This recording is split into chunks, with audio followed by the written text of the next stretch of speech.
Hi there, and welcome back to the Treehouse. My name's Ree, and this is the Tarot Tree. And today I thought I'd get involved in a VR that's going around to a wonderful tag created by Mags Black, a wonderful channel, a wonderful creator of oracle cards, oracle decks to do with trees. I really need to get my hands on one of those, Mags, seriously. Look at the channel name, and honestly I struggle to find decks to do with trees I actually like, and yours, everything that was put into them, everything behind them, it just looks truly wonderful. So definitely watch this space, guys, and watch this space, Mags. I'll be contacting you maybe soon. But I digress. The tag is my top 5 sharpshooters. So these are decks that give me those clear, to the point messages when I need a read, quick, to the point, easy to understand, bish bash bosh, Bob's your uncle, we got this. So yeah, I thought I'd just jump in today because I've seen a few other people that have got involved, and it's been a really enjoyable tag to watch. It's really cool to see other people's collections. So once again, thank you, Mags, for creating this, and let's crack on, guys. So the first offering in this very beautiful and very fitting bag for this channel would be my Lord of the Rings tarot. This is an indie deck that can be found on Etsy for anyone that's interested. I shall try and post links. So what can I say about this, and why is it a sharpshooter? I'm wondering, should I be zooming in? Should I be zooming in any further? Or we'll leave it at that.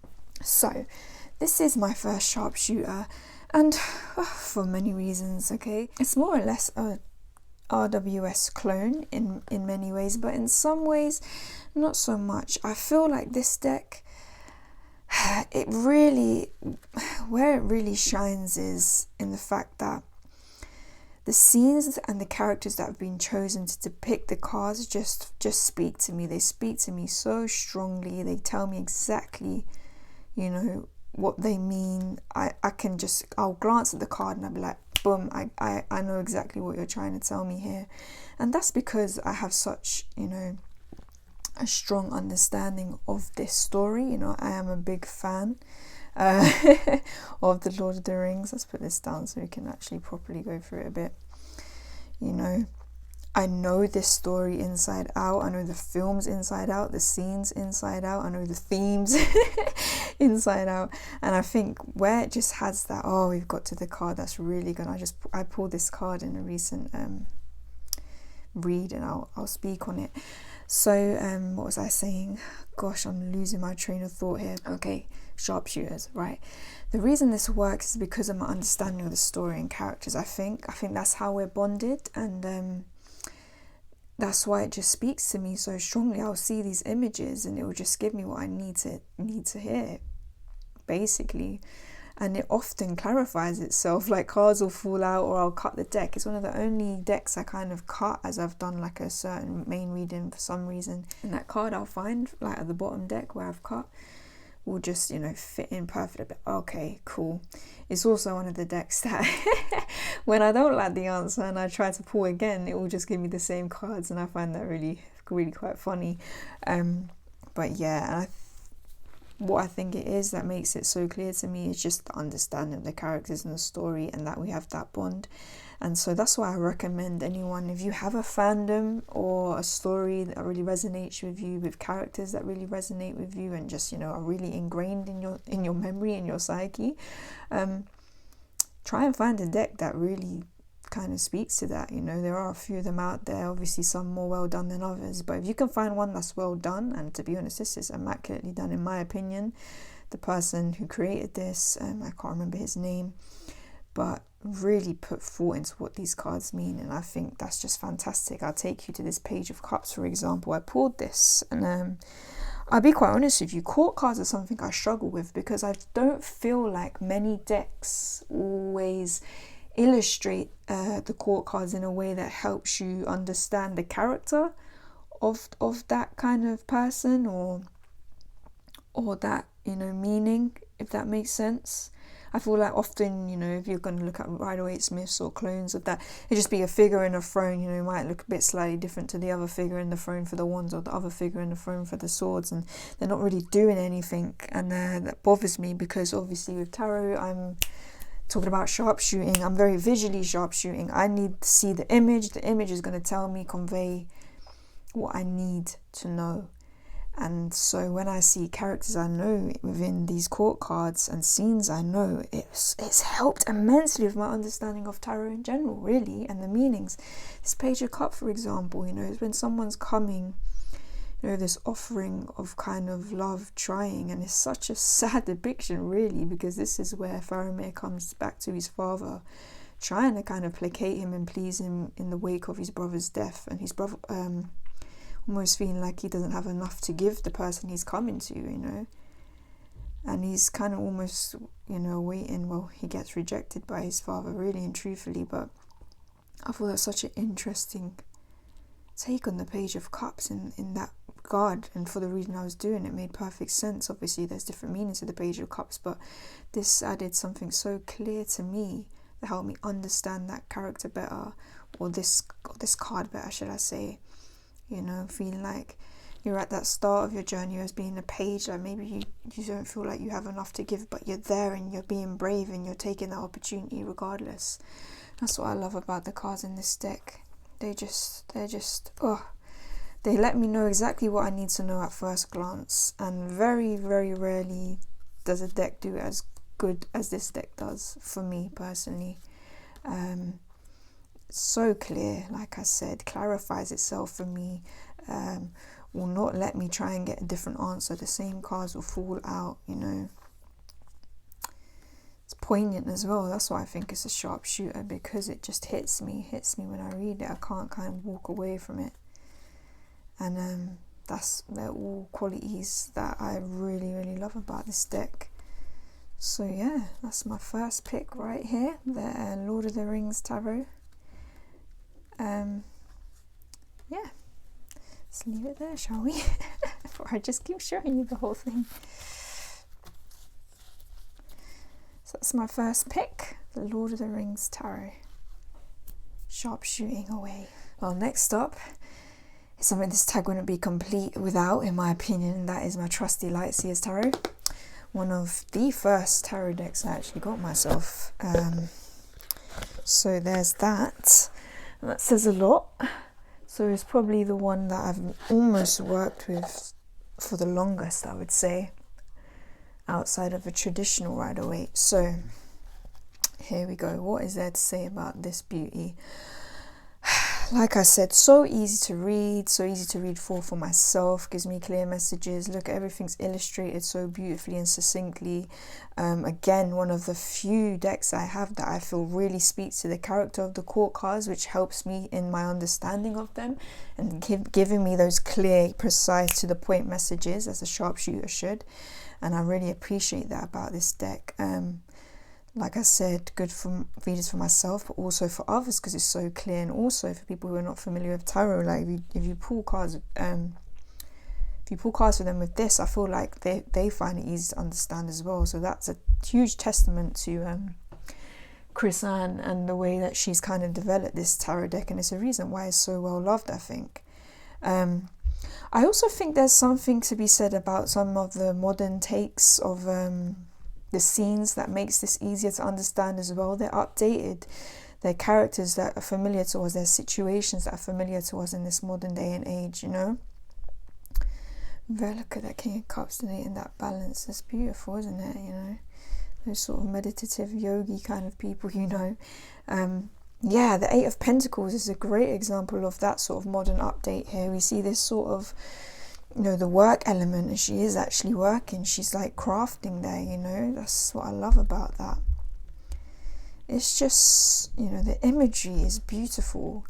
I think maybe because it's an oldie but goldie, people kind of forget about this deck. I wonder if it gets a bit lost in people's collection sometimes, you know. We kind of overlook it or stop giving it the props it deserves, but hand on heart, if you need some clear messages, this will do it for you in one card, you know, more likely.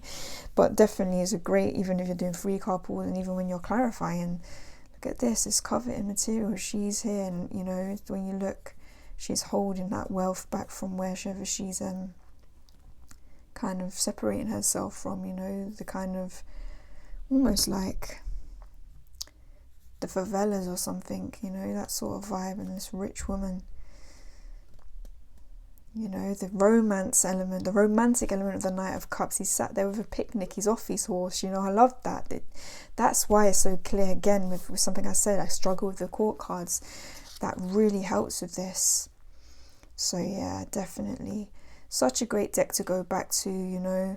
It's not too visceral, but it will tell you what you need to hear, but can also give you a hug alongside with it. It's quite gentle in that regard, and I like that, you know. And that's why it's so versatile, and that's why it's so clear for a lot of us.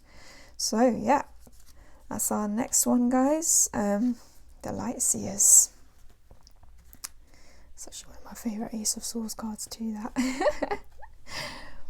Next up, we have a very recent acquisition, but by no means does that mean that it's not being found to be useful and clear and, you know, to the point, just like all other sharpshooters. And that is the Outgrow Yourself Oracle and Tarot, you know. And the reason why I say I use this as a sharpshooter, you'll see it's actually, oh no, what's happened here? Oh no. We lost a few cards there, guys. We lost a few cards in that transition. What's going on? Okay, I digress.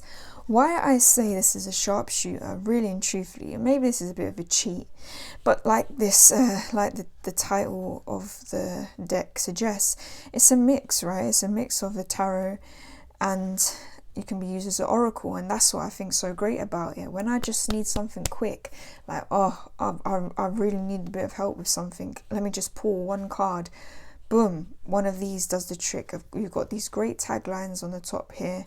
If you understand the meanings of, you know, even Waite, this helps. This is a Toth based deck, and that's why I'm still studying and learning it, so I'm guessing potentially could be a deep diver too. But for me, the way I'm using it right now, I would definitely call it a sharpshooter. It doesn't shy away, and I just love when I just need that sort of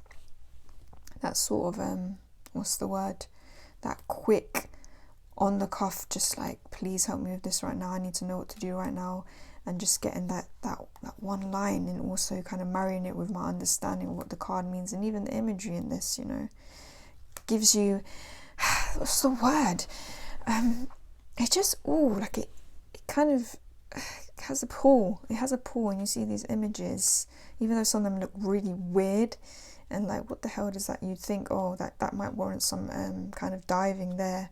Sometimes just to feel whatever kind of the energy, emotions coming from that card, coupled with, you know, the kind of tagline on the top, just helps. It's clear to me, and that's why it has to be in this, you know, even if it is new. Don't forget to water your plants. So they're interesting. You think, oh, they seem a little bit cryptic, some of these, but for whatever reason, you know, it speaks to what I'm talking. When what I ask it is speaking to it, so I have no complaints. It's definitely clear for me. So yeah, guys, I'm not sure what more I can say about this. I do need to work with this deck a bit more in other ways in terms of learning it as a Toth based system. But yeah, for a 1-card draw, when I'm really just in the thick of it and I need a little pep talk even, boom, it's clear for me. I can't complain. I've got a lot of love for this deck. So yeah, that is the Outgrow Yourself Oracle. Next up, again, we have a very recent acquisition of mine, but by no means does that mean that it just, you know, we haven't bonded and it's not being clear. It definitely has. I think that actually stands quite testament to how much of a clear shooter, sharpshooter it is. just because like it's almost that immediate, I understand what this deck means and what it wants to tell me, and that is the Llewelyn Tarot. Need to get a new home. So I bought it second hand. I think it deserves a slightly better tarot bag than that, but I digress. What can I say about this? I've been eyeing up this deck for ages because every time I saw it on like Dawn Michelle Boho Tarot's channel, and it's just the imagery just spoke to me so much. Like whenever I saw them like pull it out, I was like, yes, I get this. I love the depictions. This just makes so much sense to me, and you know that's played out wonderfully as I've got it, you know, got a hold of it myself and asked readings. It's just, there's something magical about it. I can't really explain. It's partly the artwork that just draws me in, and especially how light is painted in this artwork.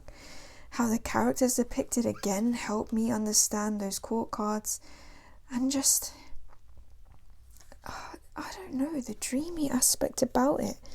It just gives me the proper answers that I need when I need them.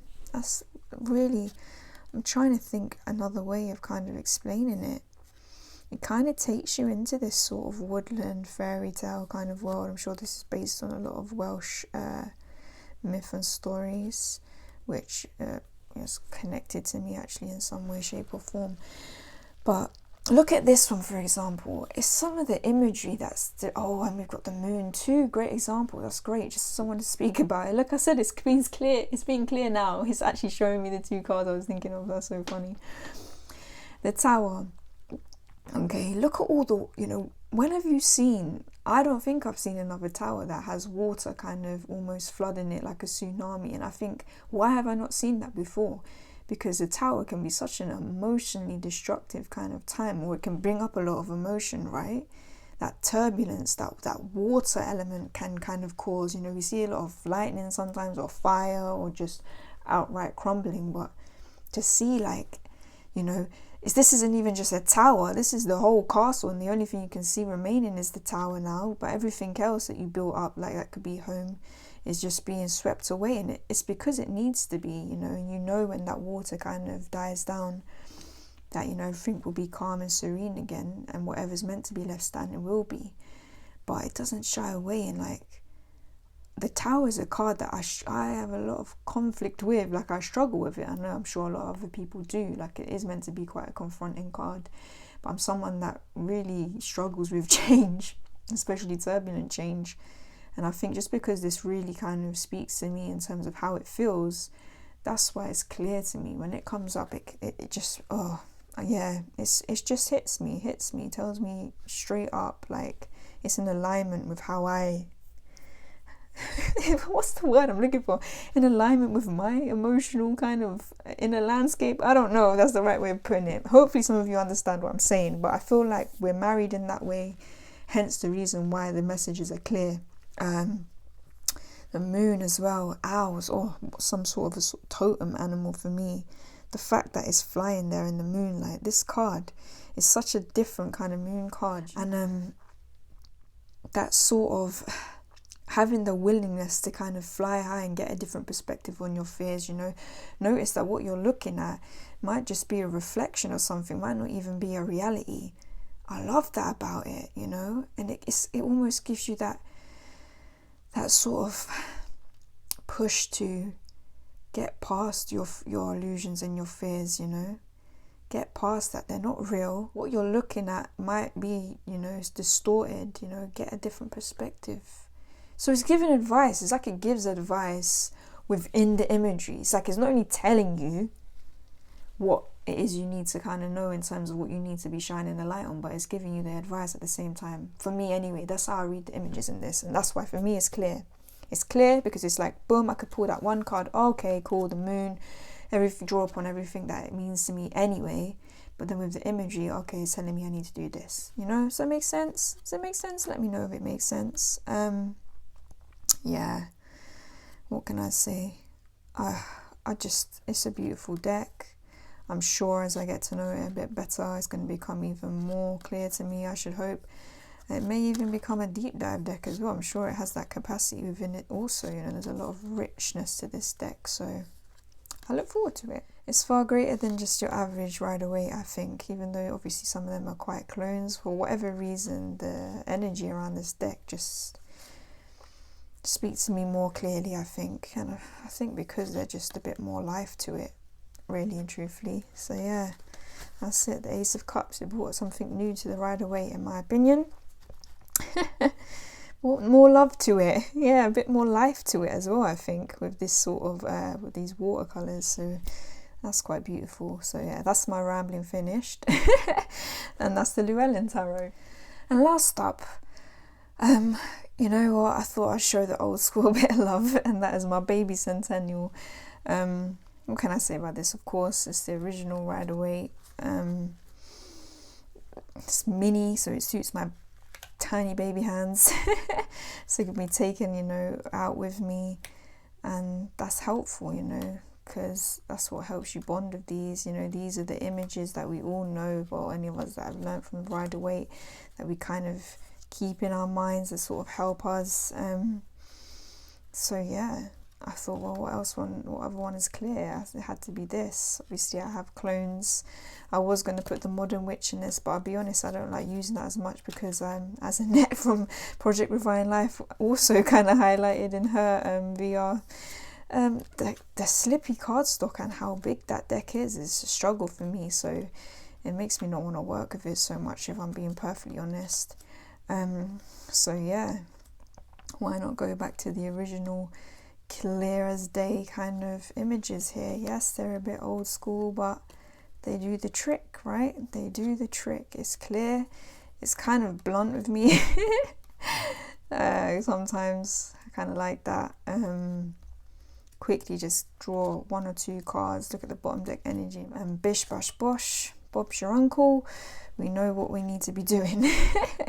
And it's probably, like I said, the reason why it's probably clear is because I'm trained on Rider-Waite Smith. This is the system I use at the moment. So yeah, you would hope that it would be, wouldn't you? Gosh, they're sliding all over the place. Yeah, but that's my baby Centennial right there. Sharp shooting with the rest of them still. The granddad still got it.